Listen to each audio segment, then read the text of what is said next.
পাচারের আগে বিপুল পরিমাণ গাঁজা সহ পুলিশের হাতে গ্রেপ্তার 4। গোপন সূত্রে খবরের ভিত্তিতে গাঁজা পাচারের ছক ভেস্তে দিল ধূপগুড়ি থানার পুলিশ।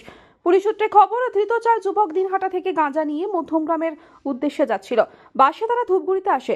ধূপগুড়ির থেকে ট্রেনে করে মধ্যমগ্রামের উদ্দেশ্যে রওনা দেওয়ার জন্য সোমবার সন্ধ্যায় ধূপগুড়ি রেল স্টেশনে এলাকায় জড়ো হয়েছিল। এদিকে ধূপগুড়ি থানার পুলিশ খবর পাওয়া মাত্রই অভিযান চালিয়ে 4 যুবককে 3টি ব্যাগ সহ আটক করে ব্যাগে তল্লাশি চালিয়ে তাদের কাছ থেকে গাঁজা উদ্ধার করে। এরপরই 4 জনকে গ্রেপ্তার করা হয়। এদিন ধূপগুড়ি থানার আইসি অনিন্দ ভট্টাচার্য সহ বিশাল পুলিশ বাহিনী ঘটনাস্থলে আসে। ঘটনাস্থলে ম্যাজিস্ট্রেট হিসাবে উপস্থিত রয়েছেন ধূপগুড়ি বিডিও সঞ্জয় প্রধান। ম্যাজিস্ট্রেটের উপস্থিতিতে বাজেয়াপ্ত করা গাঁজার ওজন করা হয়। ধৃতরা সকলেই মধ্যম গ্রামের বাসিন্দা।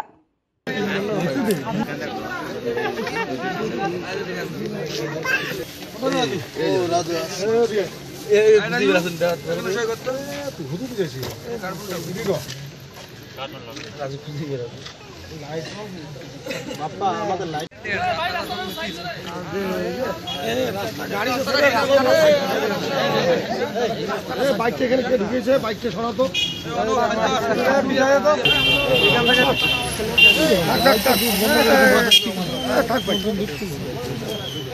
জলপাইগুড়ি থেকে কনক অধিকারী রিপোর্ট, আনন্দ বার্তা।